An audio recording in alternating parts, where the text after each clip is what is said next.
Okay, guys, we are going to talk about the rubric for Performance Task 2, the IWA. So here it is. I've got it linked at the top of the page in Canvas so you guys can open this document, but I thought I would walk you through it so that I can give you some do's and don'ts, point out some significant things about it. I have two real tasks for going through this with you today. The first, of course, is it's going to help to inform how you're writing this first draft. I warned you in class yesterday, I don't want it to distract you too badly. Remember, the first draft needs to be done, but it doesn't necessarily need to match all the conditions of this rubric. So don't take all this too seriously. Get your first draft done, and then you can start paying attention to this. The second reason for doing it is you guys will be applying this rubric to each other's papers starting on Monday. I'm going to randomly be assigning you to read these first drafts that everybody turns in Sunday, and you're going to want to use this rubric as a scoring tool. So you're going to score the paper, and then you're going to give comments about why you scored it the way you did. And in particular, you're going to look at this maximum scoring column, and you're going to pull your comments out of here to ensure that you indicate ways in which their paper fails to live up to the criteria that are in this last column. And again, please be extra harsh on each other's papers. These are first drafts. We expect them to be bad. Don't be giving them great scores. These scores aren't relevant for anything other than for peers to improve. And the last thing you want to get is to get your draft back and to have almost nothing on it that can help you improve it. That would be devastating. So don't leave other people in that shape. Okay, well, let's walk through it, all right? Line number 1 is called Understand and Analyze Context, and there's 2 lines for that. The first one is really all about the stimulus material. So the reader is going to evaluate this on a 0 or 5-point basis. Notice there's no low, medium, or high on this one. You either get the points or you don't. And basically, there's no points scored for doing these 2 things. The response does not incorporate any of the stimulus material, or at most, it is mentioned in only 1 sentence. Or the response includes a discussion of at least one of the stimulus materials. However, it does not contribute to the argument. This is the reason why I want you guys to use 2 quotes from the stimulus material specifically to support your argument. It guarantees you don't fall into one of these traps. What sometimes happens is that people write a good paper where they were thinking about the stimulus material, but the reader doesn't see a strong connection between the theme of the stimulus material and the paper, and the student didn't do anything more than mention one of the articles because they feel like, hey, I mentioned one of the articles, isn't that sufficient? So to earn the 5 points, here's what you got to do. The response demonstrates the relevance of at least one of the stimulus materials to the argument by integrating it as part of the response. For example, as providing relevant context for the research question, which means you're using it in your introduction, or as evidence to support relevant claims. And that's where I really think the magic occurs. If you guys do use 2 sources from the stimulus material, one of them to provide context and one as evidence for one of your claims, or if you use one of them as evidence for one of your claims and another one as context in your conclusion, I think you're gonna basically score these 5 points. But those have to be pretty obvious. Everybody's got to see them, all right? Okay, let's move to line 2. This one is all about the research question. It's basically those things we talked about in terms of the rules for a good thesis. You want a good thesis to be interesting and relevant. You want it to be arguable, and you want it to be narrow. And basically, throughout the paper, you're kind of justifying why all of those things are true. Once again, this one's an all or nothing line. You either earn 5 points or nothing for this based on the following criteria. To earn nothing, the response either provides no context, which means you'd have no introduction and no indication of those 3 things I talked about that a good thesis needs to be, or the response makes simplistic references to or general statements about the context of the research question. And again, at this point in the year, none of you is going to do that. You're not going to make simplistic or general statements. You're not going to use 2 sentences to introduce your paper. So I feel like this line's pretty easy to earn, but again, you want to make yours a slam dunk. You don't want to just avoid not earning these low points. because one of the things about these first two rows, I think the points here aren't terribly hard to earn, but if you don't earn them as a strong earning, like really slam dunk the 5, then maybe some of the later columns you're going to earn middles for. So I think these are really important to hit out of the park. So on line 2, the high is the response explains the significance or importance of the research question by situating it in a larger context, which means you have to convince the reader that this is an important issue because here is the way in which society is impacted by my research question. Good? Okay, so those first 2 lines are on context, and it's about use of the stimulus material and importance of the question. Okay, let's move on down to line 3. Understand and analyze perspective. We're back to the low, medium, high here, but notice this is a 9-point line. That's indicative that the College Board feels like this is more important than those first 2 lines were individually. Those tended to be easier things to earn. This one, the high, is much more difficult to earn. And here's what it's all about. As the title implies, it's about perspective. Okay, for the minimum, below minimum, to earn 0 points, basically the response provides only a single perspective.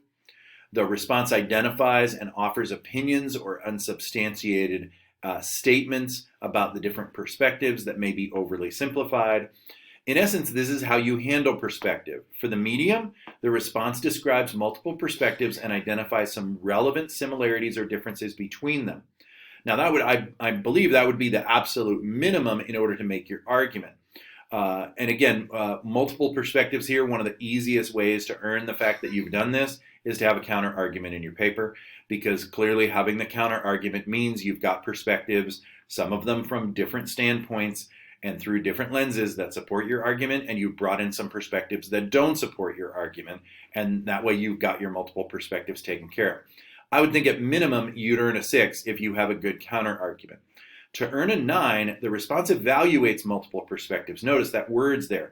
It's not just describing the perspectives, it's evaluating, which means you're going to need to evaluate your evidence from your different perspectives in terms of the degree to which it supports your argument strongly or just moderately, which means you kind of have to do an analysis of how you're supporting your own argument. And you're going to do that by analyzing the evidence itself. So you're going to do this through your warrants. Your warrants aren't just going to be this sunny description of how it's great that all these authors totally support you. Instead, you're going to have to do a little bit more work to evaluate and synthesize by drawing relevant connections between them. That means some of your paragraphs, some of the back and forth is going to sound a little bit like your IRR, where you're presenting multiple voices that may be in conversation with each other, either agreeing or disagreeing, except this time you're going to be kind of a moderator of that debate, in that you're going to come to a conclusion about it and use that conclusion to support your perspective. So keep in mind that some of the language can sound very much back and forth, but you're not going to just let that conversation hang. You have a purpose in presenting that back and forth, and that's because the conclusion of that back and forth is going to support where you're coming from, okay? Okay, line 4 is pretty conventional. It's about the argument, and notice it's the highest scoring line in the whole rubric, so this one's key. It's about establishing the argument.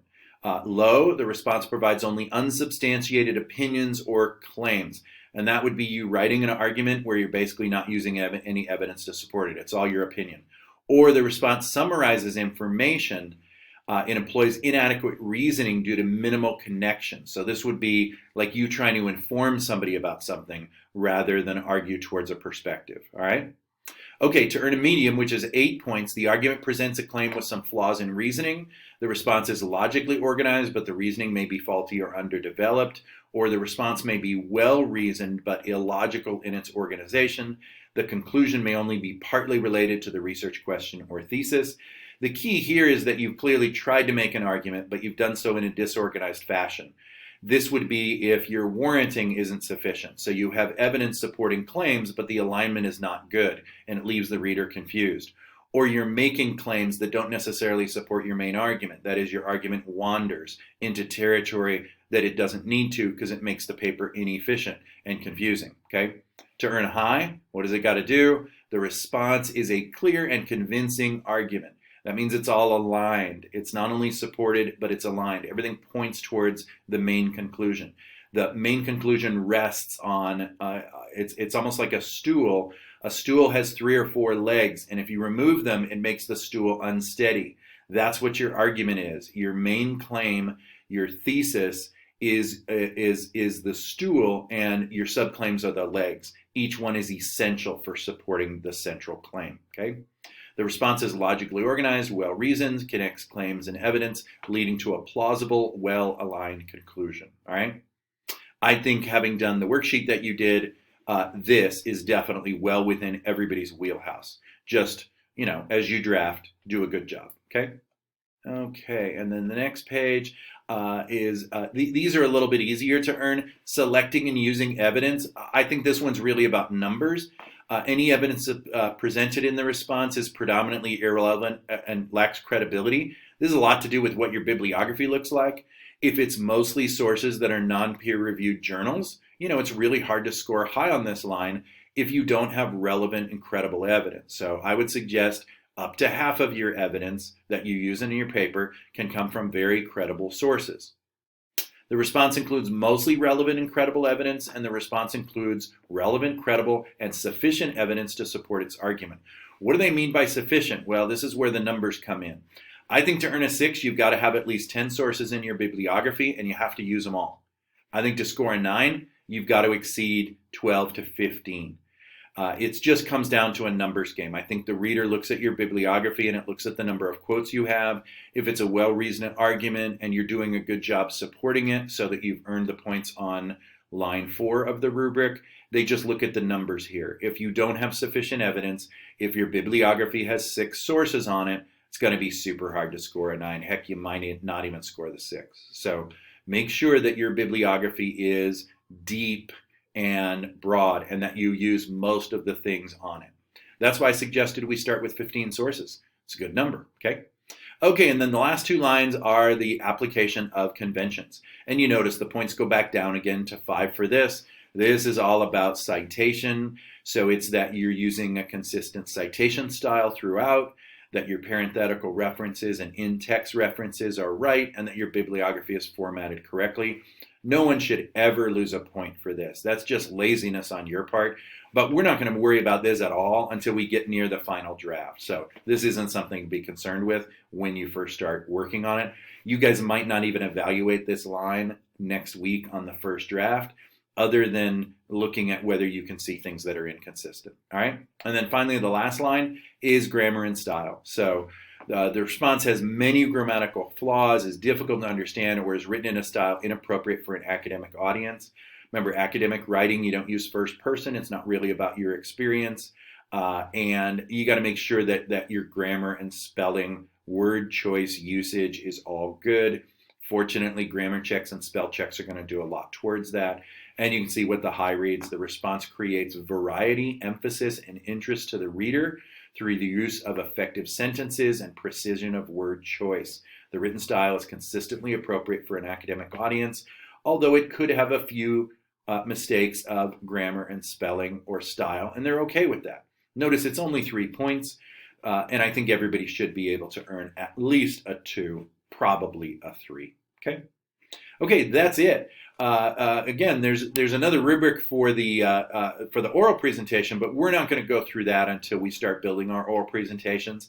And I'll probably score those with that just because it's an AP evaluation. So even though it's not going to be uploaded to the College Board, the oral presentation, I'll still follow through with it as a project, just like we were actually doing it. So there'll be another video produced for that particular rubric. All right. Okay, feel free to watch this multiple times and be prepared to employ this rubric. It will be embedded into the scoring protocol for next week's scoring exercise. Okay.